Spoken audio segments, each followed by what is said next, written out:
parceiros do Ministério Joyce Meyer. Morrer para si mesmo ou para o egoísmo vai doer. Mas é uma dor que traz liberdade. Eu sou Joyce Meyer e eu acredito que Deus pode curá-lo em todas as áreas que você sofre. Eu chamei esta mensagem de Isso Dói Bastante. Porque sabe, quando você realmente entende, quando está passando por um momento difícil, que isso vai realmente trabalhar algo de bom em você, você pode dizer, isso dói bastante, isso dói, mas está arrancando de mim algo que não me pertence. E Deus vai usar isso para me libertar. E eu quero começar em 1 Coríntios capítulo 13. Sabe, o amor, ele é realmente a melhor coisa do mundo. Eu estudo muito esse assunto porque é a coisa mais importante para mim. Jesus disse, eu tenho um novo mandamento para lhes dar, e nele se cumprirão toda a lei e todos os profetas. E é incrível, ele disse, eu posso resumir tudo nisso. Vou facilitar para vocês, só tem algo que preciso que façam, e se o fizerem estarão fazendo todo o resto. Amem uns aos outros, assim como eu amei a vocês. Agora, essa é uma ordem muito grande. Amai-vos uns aos outros, assim como eu vos amei, pois nisso todos conhecerão que sois os meus discípulos. Como o incrédulo deve reconhecer que somos discípulos? Através do amor. Você não ama apenas as pessoas que conhece e já ama naturalmente, mas ama os estranhos, ama os estrangeiros, ama pessoas que não são como você.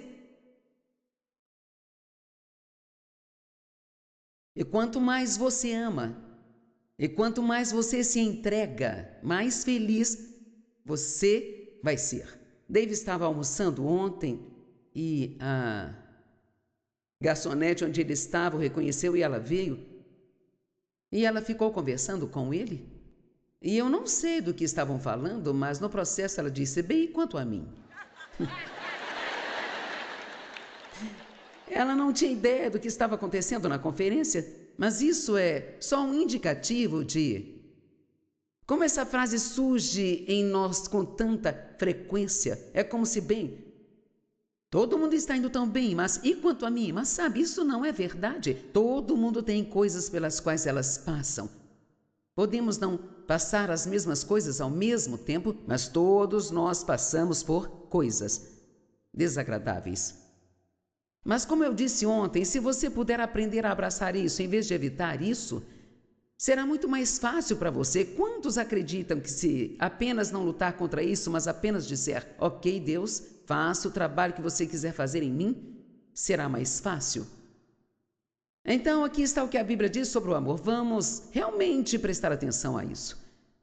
Porque o amor se comporta de uma certa forma, não é apenas uma palavra, não é só uma teoria, não é só um sermão que pregamos, mas o amor pode ser visto de várias formas. O amor tudo suporta, é paciente e bondoso. O amor nunca é invejoso, nem transborda de ciúme, porque o amor fica feliz quando alguém é abençoado. O amor não é jactancioso ou vanglorioso, não se comporta de maneira arrogante, não é presunçoso, arrogante, inflado de orgulho. O amor não é rude. É incrível como todo mundo ficou rude hoje em dia. Ele não age sem reverência e não age de forma imprópria. O amor, que é o amor de Deus em nós. E você não pode perder isso porque nós só podemos amar porque Deus nos amou primeiro. Então, sempre que fazemos algo de bom para alguém, ou mostramos bondade ou paciência a alguém, é Deus agindo através de nós. Não sei quanto a você, mas me lembro que eu não conseguia fazer isso. Ele não insiste em seus próprios interesses ou direitos, ou em seu próprio caminho. Pois o amor, ele não é egoísta. O amor não é egoísta, não é egocêntrico. O amor não é sensível ou irritado. Sabe, o amor não tem sentimentos feridos toda vez que alguém talvez não o faça parecer perfeito. O amor não leva em conta o mal feito a ele. Esse é um grande problema. O amor não dá valor a um erro sofrido. Uau! O amor não se regozija com a impunidade e a injustiça, mas se alegra quando a justiça e a verdade prevalecem. O amor suporta tudo e qualquer coisa que possa vir contra ele. O amor está sempre pronto, e este é um dos meus favoritos. Ele está sempre pronto para acreditar no melhor de cada pessoa.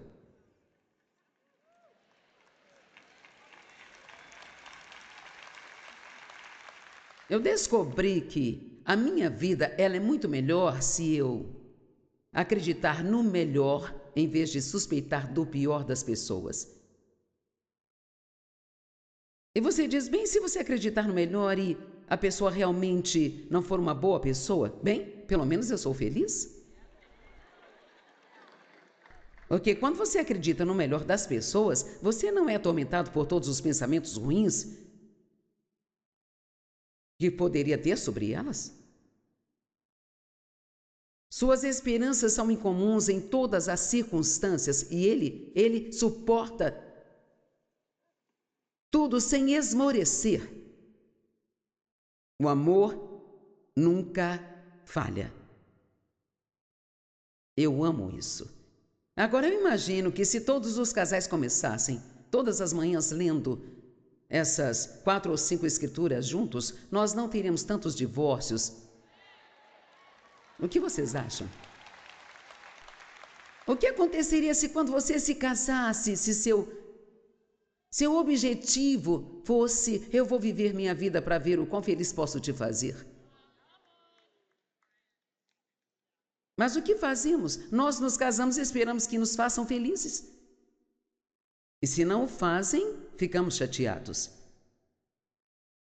E se em cada relacionamento em que você entrasse, você começasse desde o início pensando, eu vou fazer o meu melhor para fazer você feliz. Eu vou te edificar, vou te apoiar, vou te encorajar. Eu vou fazer tudo aquilo que eu puder fazer de bom para você. Agora, alguns comentários que eu quero fazer. Morrer para si mesmo ou para o egoísmo vai doer. Mas é uma dor que traz liberdade. Dói bastante, quer você saiba ou não. É uma dor que está curando você, que está transformando você à imagem de Cristo. A menos que morramos para o pecado ou para o nosso eu, ficamos com uma dor ou uma miséria que nunca acaba. Eu tive um problema nas costas por muitos e muitos anos e ficava constantemente indo ao quiroprata, sabe? Acho que por uns 20 anos eu não fiquei sequer uma semana sem ir ao quiroprata uma vez e às vezes 2. E finalmente eu fui a um certo quiroprata e depois de cerca de 3 consultas, ele disse, bem, precisamos tirar algumas fotos e então descobriremos o que está acontecendo com seu quadril e suas costas, porque devia ter começado no quadril. Bem, para encurtar a história, eu tinha uma dor que realmente nunca iria parar, a menos que eu fizesse uma certa cirurgia, porque descobriram que eu tinha um defeito de nascença. Minha cavidade do quadril era encurvada, tentando se encaixar em uma cavidade redonda. Então, ela nunca ficava no lugar. Eles podiam pôr no lugar, mas ela acabava voltando e isso fazia doer as minhas costas. Então, eu fiz uma prótese total do quadril que, aparentemente, se você ver, é extremamente brutal. Porque eles literalmente pegam uma serra e serram esse seu osso. E dói muito. Eles me deram um remédio para dor e disseram: não espere para tomá-lo até que esteja doendo. Tome-o a cada 4 horas, porque você precisa ficar à frente da dor. Ok, doeu, mas foi ficando um pouco melhor, um pouco melhor, um pouco melhor, um pouco melhor, um pouco melhor. E quer saber, agora já não dói mais. Mas se eu não tivesse passado por toda aquela dor, agora tem uma lição espiritual aqui. Se eu não tivesse passado por toda aquela dor, eu teria passado o resto da minha vida com dor, gastando todo o meu dinheiro tentando consertar isso. Na verdade, eu estava realmente ignorando o problema. Quantas vezes você terá que orar antes de lidar com o problema? Quantas vezes você terá que fazer terapia antes de você lidar com o problema? Quantas vezes terá que reclamar com o seu amigo antes de lidar com o seu problema? Eu me lembro de anos atrás, eu estava orando para que o Dave mudasse. Sim, eu estava orando fervorosamente. Deus, você tem que mudar o Dave. Tem misericórdia. Você tem que fazer algo. Deus, eu já não aguento mais. Você tem que mudar o Dave. E foi como se Deus dissesse: com licença, Joyce. O problema não é o Dave. Pensei, então de quem é? Só tem eu e ele aqui? Sim, eu falei sério. E passado 3 dias, Deus me mostrou como era difícil viver comigo. E eu chorei os 3 dias inteiros. E doeu ver isso. E doeu muito. Eu não sabia na época, mas eu entendi mais tarde que, essa foi uma das melhores coisas que Deus poderia ter feito por mim, porque somente a verdade o torna livre.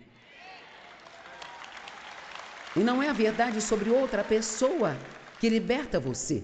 É a verdade sobre você que te tornará livre.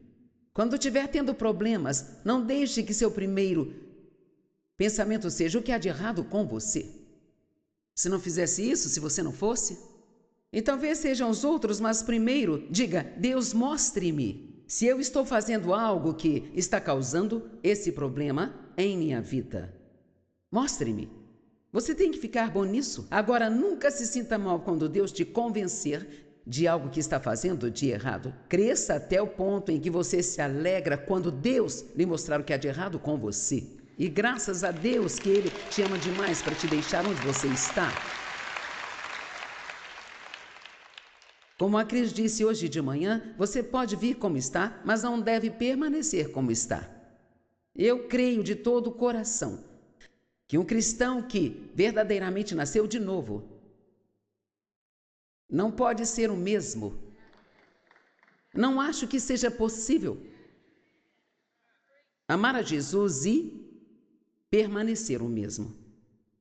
Se você não está mudando de pouco a pouco, de uma forma regular e contínua, se a cada ano você não puder olhar para trás e ver algum tipo de melhora, então você precisa ter uma reunião particular com Jesus e levar isto muito a sério. Ser egoísta nos deixa muito infelizes, sabe? Porque não é assim que Deus pretendia que nós vivêssemos. Ele não nos criou para fecharmos em nós mesmos e assim só cuidar de nós mesmos e fazer com que todos os outros nos façam felizes. Ele nos criou para ofertar. Ele derrama sobre nós e quer que derramemos. Ele derrama e quer que derramemos.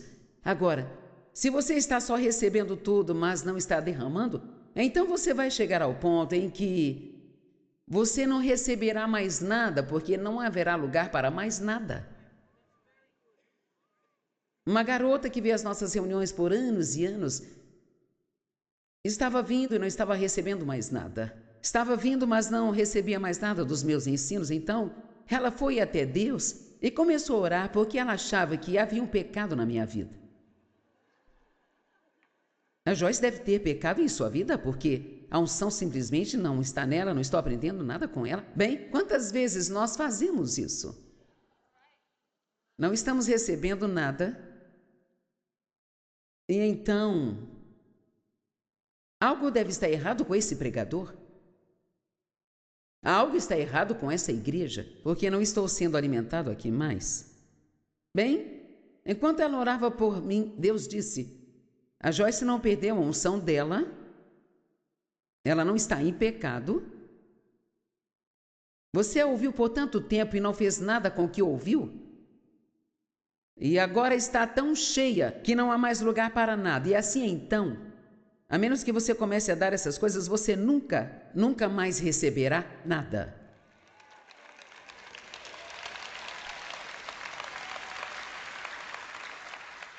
Então quero perguntar, o que você está fazendo por outras pessoas?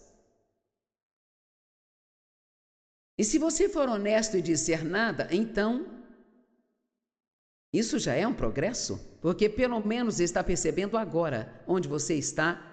E o que precisa fazer, você diz, não sei o que fazer. Então ouça, tudo o que precisa é ouvir as pessoas e elas lhe dirão o que precisam.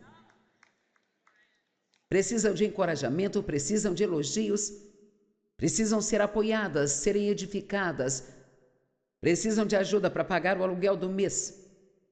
Sabe, todos têm necessidades. E se ouvirmos, e o amor ele ouve, sabe? E sabe, Deus me disse uma vez, eu estava orando para que ele ajudasse alguém. E ele disse, pare de me pedir para fazer pelas pessoas aquilo que você poderia facilmente fazer e simplesmente não quer fazer.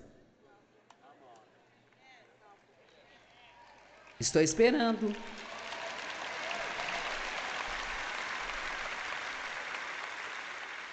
Me lembro de uma garota que trabalhava em nosso escritório há muito tempo atrás. Ela me disse que uma moça que havia se mudado de outro estado para trabalhar conosco e tinha gastado todo o dinheiro para a mudança e assim ela não tinha uma cama, ela estava dormindo em um colchão colocado no chão e ela disse, mas nós nos reunimos e oramos para que Deus desse uma cama para ela. Várias pessoas se reuniram.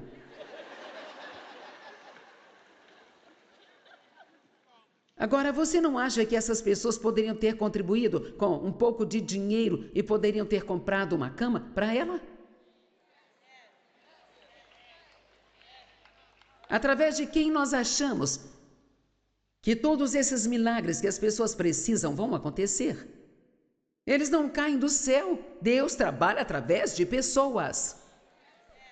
Nós somos parceiros de Deus. Nós trabalhamos para Deus e Ele cuida de nós.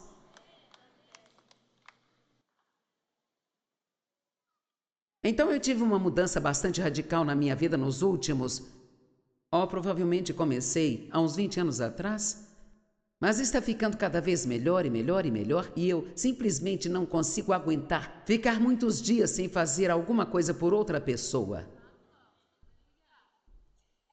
E eu fico falando com Deus, Deus, você tem que me mostrar algo que eu possa fazer por outra pessoa. Você tem que me mostrar.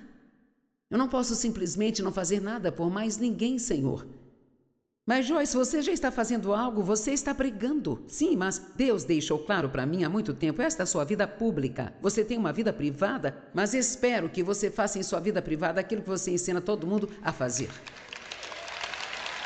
Então não posso apenas dizer para você fazer isso. Eu tenho que assumir a liderança no Espírito fazendo isso eu mesma. E eu lhe digo, eu posso sentar de manhã no meu tempo de oração, meu tempo com Deus. Não sei, talvez eu esteja cansada. E sabe só, talvez ficar oscilando, talvez ficando de mau humor. Mas eu ainda não estou assim por completo, mas estou meio que pensando nisso. E estou dizendo a verdade. eu começo a pensar de propósito no que eu posso fazer por outra pessoa naquele dia. E aí eu começo a ficar energizada, eu começo a ficar feliz, eu começo a ficar animada, porque é simplesmente muito, muito divertido, sabe? Fazer outras pessoas felizes. E tudo que eu posso fazer é pedir que você experimente isso. E não só isso, a forma como você vive afeta seus filhos. O Dave e eu temos 4 filhos adultos, com idades entre 59 e 45 anos. E sabe, nós temos 4 filhos, 12 netos, 10 bisnetos e mais 4 netos, que muito em breve irão nascer e aumentará nossa família até janeiro, e dos 4, 2 serão gêmeos. E tudo que eu faço o ano todo é preencher cheques. E agora começamos a pegar